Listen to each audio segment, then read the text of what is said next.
성찬에 낮추어서 또 성찬의 의미를 기억할 수 있는 찬양 준비해 주셔서 감사합니다.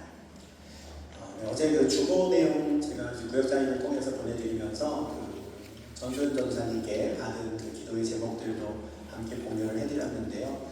어제 이제 청년부 단기선교팀이 이제 화란하늘교회 청년부와 함께 이제 이집트 땅에 도착을 잘 했습니다. 오늘 기도해 주셔서 안전하게 잘 도착해서 어제 오리엔테이션 중입니다 하면서 이제 사진을 보내주셨는데 아마 오늘부터 본격적으로 이제 2주간의 사역이 이제 시작이 될 겁니다. 아마 중간중간에 기도 제목들을 좀 받아서 구역장님들 통해서 전달을 해드릴 텐데 같이 좀 기도해 주시면 좋겠습니다. 근데 청년부가 진행하는 그 단기 선교 요 주간에 좀 맞추어서 우리가 복음을 전하는 것에 대해서 또 선교에 대해서 함께 좀 말씀을 통해 묵상할 수 있으면 좋겠다 싶어서 오늘 본문 말씀을 정했습니다. 제목에도 있지만 하나님의 덕을 선포하라 라고 하는 이 명령, 이 말씀은 단지 몇몇 사람, 전도여행팀, 선교사들에게만 주신 게 아니라 모든 주의 백성들에게 주신 말씀이기 때문에 그렇습니다. 특별히 오늘 이 베드로전서 말씀을 통해서는 우리가 어떻게 하나님의 덕을 선포하는 자가 될 수 있는가 하는 좀 구체적인 방법도 우리가 베드로전서를 통해서 찾아볼 수 있는데 그 내용을 한번 좀 생각해 보면 좋겠습니다. 우선 이 베드로전서라고 하는 이 편지는 본도, 갈라디아, 갑바도기아, 아시아, 비두니아에 살고 있던 나그네들에게 베드로가 쓴 편지입니다. 1장 1절에 보면은 제가 방금 말씀드린 지명들이 쭉 나와요. 근데 이 지명이 어디냐면 지금의 튀르키예 지역입니다. 튀르키예 북쪽, 서쪽, 중부, 남부 이 온 지역을 아우르는 각각의 로마 제국 시대 때의 지명들이에요. 아마도 추정하건대 베드로가 이 튀르키예 지역의 곳곳을 다니며 복음을 전하고 그곳에서 교회를 설립했던 것 같습니다. 그리고 자신을 통해 복음을 받고 신앙생활하고 있는 사람들에게 지금 이 편지를 보내는 것이죠. 근데 오늘 우리가 교독한 본문 2장 9절을 보시면 베드로는 자신의 편지를 받는 그 성도들을 택하신 족속, 왕같은 제사장들, 거룩한 나라, 그의 소유된 백성 이렇게 불러요. 이 각각의 칭호의 뜻이 무엇인가 이거를 하나씩 설명하는 것만으로도 아마 수십 편의 논문이 나올 수 있을 정도로 참 의미 있는 칭호들, 호칭으로 지금 그들을 부릅니다. 그런데 이 사람들이 처음부터 이렇게 멋진 말로 멋진 이름으로 불릴 만한 사람들은 아니었어요. 10절에서 베드로는 뭐라 그럽니까? 너희가 전에는 백성이 아니었었다. 그러나 이제는 하나님의 백성이 되었지. 너희가 전에는 긍휼을 얻지 못했었는데 그러나 이제는 긍휼을 얻었지라고 합니다. 지금은 하나님의 소유된 백성이라고 부르지만 전엔 아니었다는 거고요. 지금은 하나님의 긍휼을 얻어서 택함받은 족속이라고 불리고 거룩한 나라라고 불리지만 전에는 그렇지 않았다는 거예요. 과거와 현재를 비교해보면 이들의 신분이 완전히 달라졌고 이들의 지위가 완전히 달라졌어요. 베드로는 이 베드로전서라고 하는 이 편지를 통해서 완전히 달라진 신분과 지위를 가지고 살아가고 있는 성도들에게 여러분들은 그 달라진 신분과 지위에 맞게 이렇게 살아야 합니다. 저렇게 살아야 합니다라고 하는 그 지위에 걸맞는 삶에 대해 가르치고 권면하고자 합니다. 그게 베드로전서의 내용이에요. 2장 1절에서 베드로는 이제 여러분은 모든 악독과 모든 기만과 외식과 시기와 모든 비방하는 말을 버려야 합니다. 악독은 다른 사람에게 해를 끼치고 싶은 마음입니다. 기만은 다른 사람을 의도적으로 속이려는 마음. 외식은 겉과 속이 다른 거죠. 말과 행동이 다른 겁니다. 내 이기적인 욕심을 숨기고 그럴듯하게 연기하는 거죠. 시기는 뭡니까? 다른 사람의 것을 내가 차지하고 싶고 빼앗고 싶은 욕망이에요. 비방은 의도적으로 다른 사람에 대해 악한 소문을 내어서 그 사람을 깎아내리고 내가 좀 높아지려는 마음입니다. 악독, 기만, 외식, 시기, 비방. 이것은 택하신 족속, 왕같은 제사장, 거룩한 나라, 그의 소유된 백성이라고 불리는 사람들에게는 어울리지 않는 삶의 방식이다. 그러니 그것들을 이제 버려야 한다는 거죠. 과거에 하나님 백성 아니었을 때, 과거에 하나님의 긍휼을 얻기 전에는 그렇게 살았더라도 이제는 그러면 안 된다는 거예요. 하나님 백성들은 과거의 방식, 악독과 기만과 외식과 시기와 비방을 버리고 이제는 순전하고 신령한 젖을 사모하는 삶을 살아야 한다. 삶의 방식이 바뀌어야 한다는 거예요. 2절에서 베드로가 젖에 비유한 것이 무엇인가? 바로 앞에 있는 1장 22절부터 25절까지 이야기하고 있는 진리, 하나님의 말씀. 하나님 백성들이 예전에는 악독의 방법을 사용해서 살고 이 사람들이 시기하는 삶을 살았다면 이제 하나님 백성이 되었다면 하나님의 말씀을 사모하며 살아야 한다는 것이죠. 갓난 아기들이 젖을 먹으며 자라듯이 하나님 백성들은 하나님의 말씀을 먹어야 구원에 이르도록 자란다.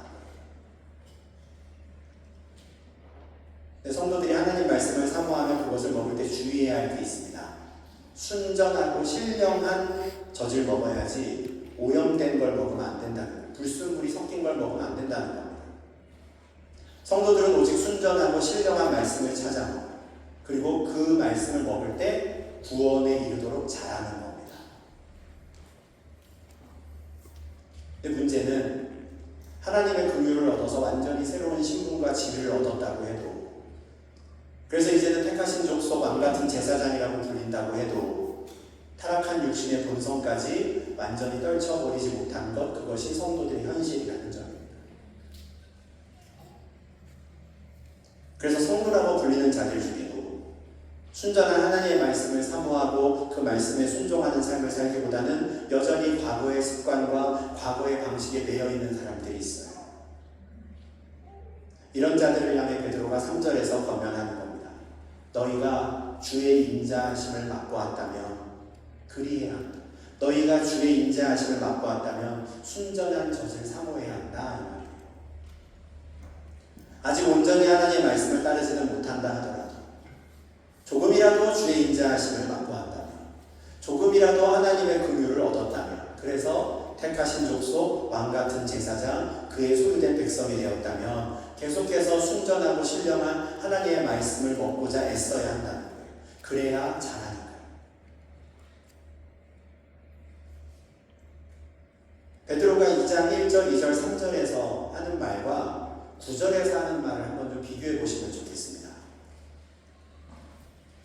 베드로는 여러분이 순전한 젖을 사모하며 구원에 이르도록 자라가야 합니다 라고 말해요.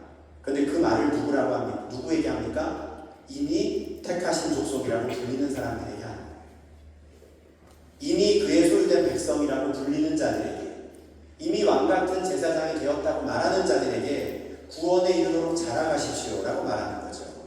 우리는 나는 예수 믿고 구원받았습니다 라는 말은 자주 하는데 나는 구원에 이르도록 자라가는 중입니다 이런 말은 잘 안 해요. 그죠? 나는 이미 구원받았습니다 라는 말은 자주 하지만 나는 구원에 이르는 중입니다 라는 말은 하지 않아요. 근데 이 두 가지가 다 우리가 가져야 하는 참된 지식입니다. 우리 계시록 사경회 때에도 말씀드렸다시피 김주성 목사님께서 하나님의 나라는 이미 이루어졌으나 아직 완성되지 않았다. 우리의 구원도 마찬가지입니다. 우리는 이미 하나님 나라 백성이 되었으나 아직 완성되지 않은 것이죠. 그래서 이미 택하신 족속 거룩한 나라로 불리지만 구원에 이르도록 자라가야 하는 겁니다. 4장부터 8절에서 베드로는 이미 주의 인자하심을 맛본 후에 하나님 백성이라고 불리게 된 자들이 하나님의 말씀을 먹으며 어떻게 구원에 이르도록 자라가야 하는가를 설명해 줍니다. 이제는 하나님 백성이라고 불리는 사람들, 비록 여전히 타락한 육신을 입고 있지만 하나님의 긍휼을 얻어 하나님의 백성 되었다고 불리는 자들이 누릴 수 있는 첫 번째 특권은 이제 보배로운 산 돌이신 예수께 나아갈 수 있게 되었다라는 게 첫 번째 특권이에요. 하나님 백성들은 하나님께 나아갈 수 있는 자들이에요. 하나님의 긍휼을 얻어 믿음을 갖게 되었던 그 첫 순간만이 아니라 계속해서 나아갈 수 있는 자들, 그리고 나아가야 하는 자들이죠. 베드로가 예수께 나아가기를 힘쓰라고 말하는 이유가 있습니다. 그분께 생명이 있기 때문이에요. 그분이 하나님께 택하심을 입은 보배로운 산돌, 살아있는 돌, 리빙스톤이기 때문에 그렇습니다. 생명 되신 예수께 계속 나아가요. 과거에 한번 나아갔던 적 있지. 예수를 만났었지가 아니라 계속해서 나아가야 한다는 것입니다. 계속 생명을 공급받아 구원에 이르도록 자라간다.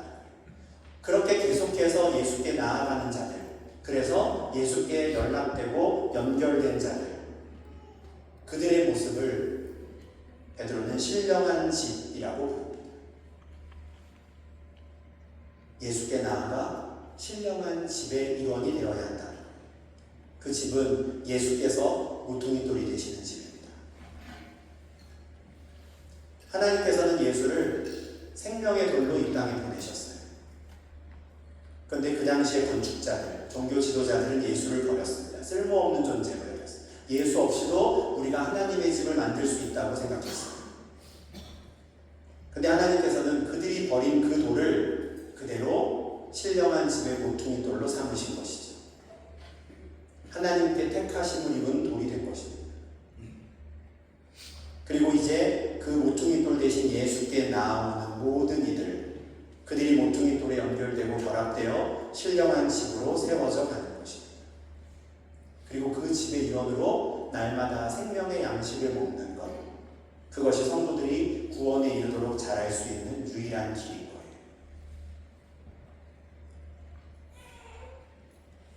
그러면 신령한 집의 일원이 되어서 우리가 구원에 이르도록 자라나고 날마다 생명의 양식을 먹으며 그렇게 살아갈 때 하나님께서 궁극적으로 우리를 통해 이 땅 가운데 하고자 하시는 일은 무엇인가?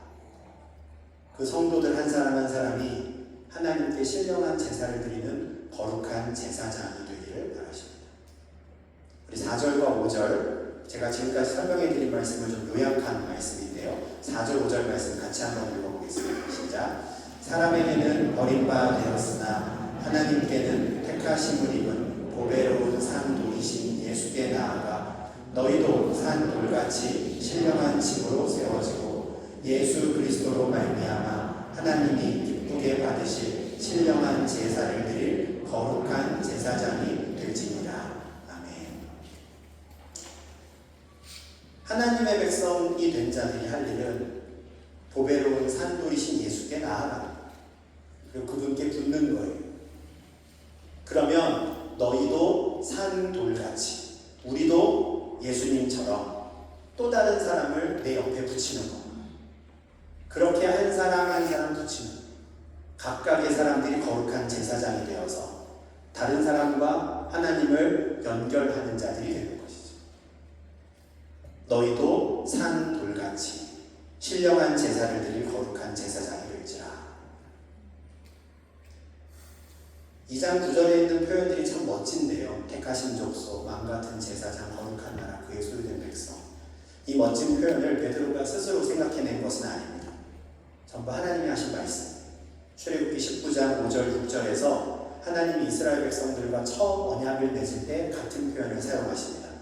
하나님께서 이스라엘 백성들에게 이렇게 말씀하셨어요. 세계가 다 내게 속하였나니 너희가 내 말을 잘 듣고 내 언약을 지키며 너희는 모든 민족 중에서 내 소유가 되겠고, 소유된 백성이죠. 너희가 내게 대하여 제사장 나라가 되고, 왕같은 제사장이죠. 거룩한 백성이 되리라. 너는 이 말을 이스라엘 자손에게 전할지니라. 베드로가 자신의 편지를 받는 이 성도들에게 지금 권면하는 말씀은 사실 하나님께서 구약의 이스라엘 백성들을 택하여 부르셨을 때 그들에게 바라셨던 삶의 모습과 같습니다.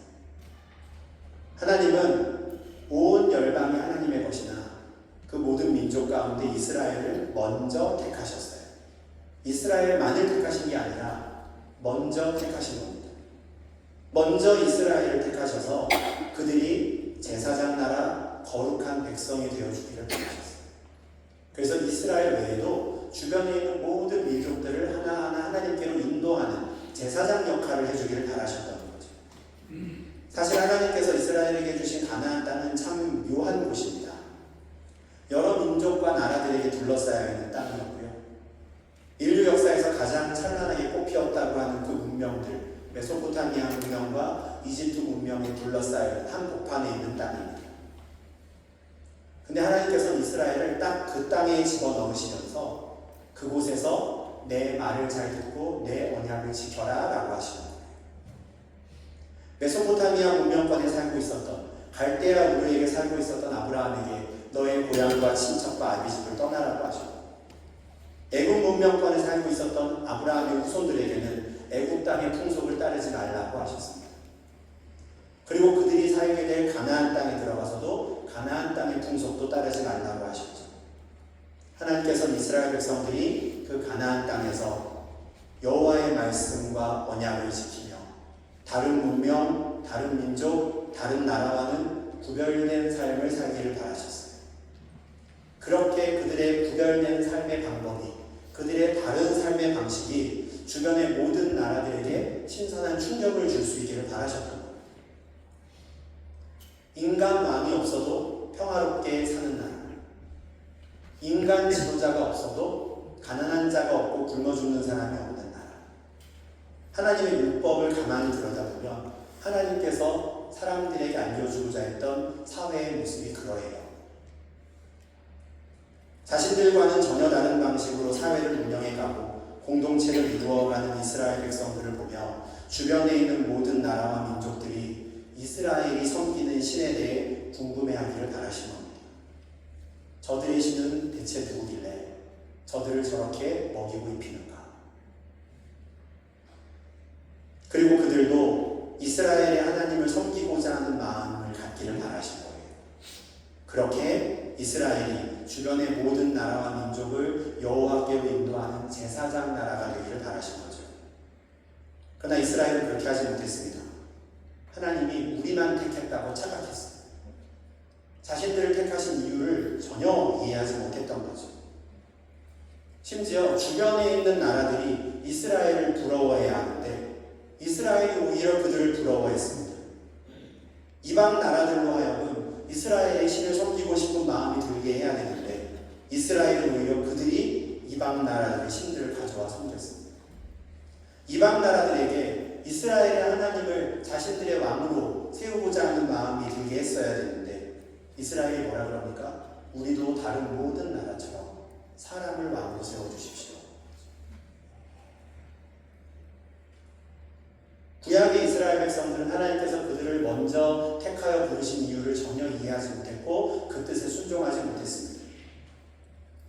그렇다고 해서 하나님께서 모든 민족 가운데 먼저 택하여 하나님 백성 삼은 자들을 통해 더 많은 하나님의 사람들을 세우고자 하는 하나님의 백성들을 부르고자 하는 계획을 포기하신 건 아닙니다. 본래 모두가 어둠 속에 있었지만 하나님의 긍휼을 얻어 빛 가운데로 나와 하나님 백성 된 자들이 자신들을 빛 가운데로 부르신 하나님의 아름다운 덕을 선포하는 거룩한 제사장이 되기를 여전히 바라고 계시죠. 그게 오늘 본문을 통해 우리에게 주시는 말씀입니다. 근데 오늘 본문을 통해 확인하게 되는 이 거룩한 제사장의 모습을 우리는 잘 기억해야 합니다. 하나님께서 찾으시는 거룩한 제사장은 말을 잘하는 사람이 아닙니다. 논리적으로 하나님 말씀을 잘 가르치거나 설득을 잘하는 사람도 아니에요.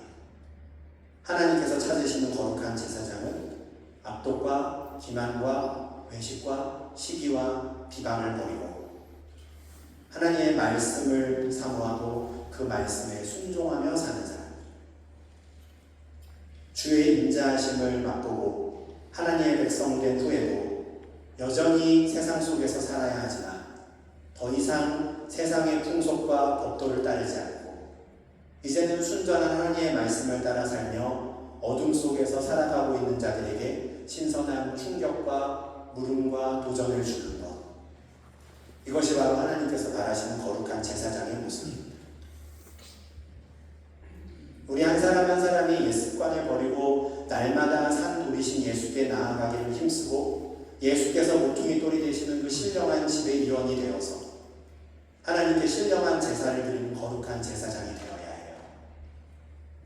교회에 모여서 찬양하고 예배할 때만이 아니라 일주일의 모든 삶의 현장에서 우리는 날마다 예수께 나아가야 하고 예수께로부터 생명을 공급받아 이제는 더 이상 세상의 법도와 풍속이 아니라 하나님의 말씀을 따르는 자들이 되는 것이죠. 그것이 우리가 각자의 삶의 현장에서 거룩한 나라로 살아가는 방법이고 왕같은 제사장으로서 역할을 감당하는 방법입니다. 이런 말씀 들으면 좀 두렵기도 하고 겁도 나잖아요. 학교의 상황도 떠오르고 회사 상황도 떠오르고 가정의 상황도 떠오릅니다. 목사가 무슨 말 하는지는 알겠는데 이 어두운 세상에서 나 혼자 그렇게 한다고 해서 대단한 일이 벌어지겠습니까? 생각하실지도 모르겠습니다. 저도 인간적으로는 그런 생각들이 이해가 됩니다. 우리가 살아가는 이 세상이 깊은 어둠 속에 잠겨있기 때문에 나 혼자 하나님 말씀에 순종하며 사는 게 무슨 의미가 있을까? 괜히 나 혼자 고생하는 것 아닌가 하는 생각이 들 때가 있습니다. 근데 사도 베드로는 베드로전서라는 이 편지를 통해서 그럼에도 불구하고 순전한 하나님의 말씀을 따라가기를 힘쓰는 자들, 그들을 하나님이 어떻게 사용하셔서 어떻게 그들이 거룩한 제사장 되게 하시는지도 우리에게 알려줍니다. 우리 베드로전서 3장 14절 15절 말씀을 한번 찾아서 읽어보겠습니다. 우리가 2장 말씀을 읽었는데요. 바로 다음 장입니다. 베드로전서 3장 14절 15절입니다. 같이 읽겠습니다. 그러나 의를 위하여 고난을 받으면 복 있는 자니 그들이 두려워하는 것을 두려워하지 말며 근심하지 말고 너희 마음에 그리스도를 주로 삼아 거룩하게 하고 너희 속에 있는 소망에 관한 이유를 묻는 자에게는 대답할 것을 항상 준비하되 온유와 두려움으로 하고. 아멘.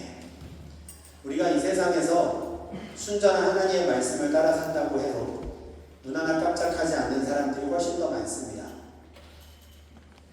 눈 하나 깜짝하지 않을 뿐만 아니라 오히려 악독과 기만과 외식과 시기와 비방의 방법을 더 이상 사용하지 않는 하나님의 백성들을 보고 놀립니다. 네가 얼마나 깨끗한지 보자며 과거의 어둠 속에 있을 때의 일들을 끄집어내어 조롱하기도 합니다.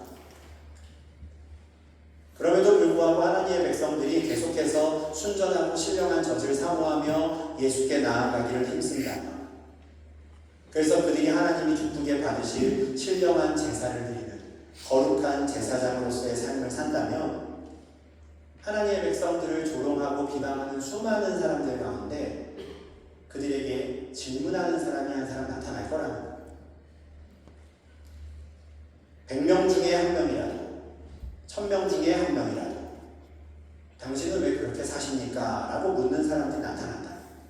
우리 속에 있는 소망에 관한 이유를 묻는 자들이 나타나는 겁니다. 그러면 그때 우리는 입을 열어 나에게 있는 소망에 대해 말해주는 거예요. 저는 이제 참 소망을 찾았기에 이렇게 삽니다. 우리가 오늘 찬양한 것처럼 예수께서 나의 참 소망이시니 나는 더 이상 악독과 비방과 기만의 방법으로 살지 않습니다. 그렇게 해서 우리는 하나님의 아름다운 덕을 선포하는 거룩한 제사장이 됩니다. 하나님 때문에 내가 이렇게 삽니다.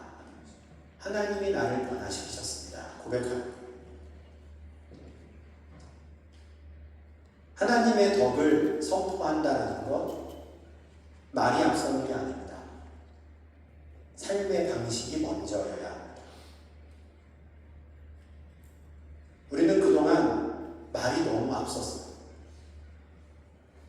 내 삶은 전혀 그렇지 않은데 거룩한 사람인 척 했어요. 그러니 우리의 말을 듣고도 사람들이 달라지지 않는 거예요. 예수 믿으라고 해도 받아들이지 않는 거예요. 물론 어쩔 수 없이 말이 앞서야 하는 때도 있습니다. 기도 제목도 나눠드리고 했지만 오늘부터 본격적으로 시작되는 이 단기 선교와 같은 상황에서는 당연히 그래요. 말해야죠. 짧은 기간 머무르며 잠깐 스쳐 지나가는 사람들에게 우리가 정말 인내하며 거룩한 제사장으로서의 삶의 방법을 보여줄 수 있는 시간이 없을 때, 그럴 때는 말해야지. 말로 복음을 전하고 말로 하나님의 덕을 선포할 수밖에 없습니다. 지금 이집트 땅에 가 있는 청년들이 이 사역을 잘할 수 하고 올 수 있도록 꼭 기도해 주시면 좋겠습니다. 그런데 우리의 일상에서는 달라요. 월요일부터 주일까지 이어지는 날마다의 우리의 일상의 삶에서는 말이 앞서서는 안 됩니다. 손해를 보더라도 세상의 풍속과 법도를 따르지 않는 것은, 아무리 억울해도 악독과 기만과 술수를 쓰지 않는 것은, 오로지 순전한 하나님의 말씀을 따르는 삶이 먼저 나타나야 참된 거룩한 제사장이 될 수 있습니다. 그리고 왜 그렇게 사느냐고 묻는 자가 나타난다면 하나님의 은혜지요. 내 삶을 통해 저들에게 도전을 주었구나. 하나님께 은혜, 그리고 그들에게 우리 속에 있는 소망의 이유를 전해주어야 하는 것입니다.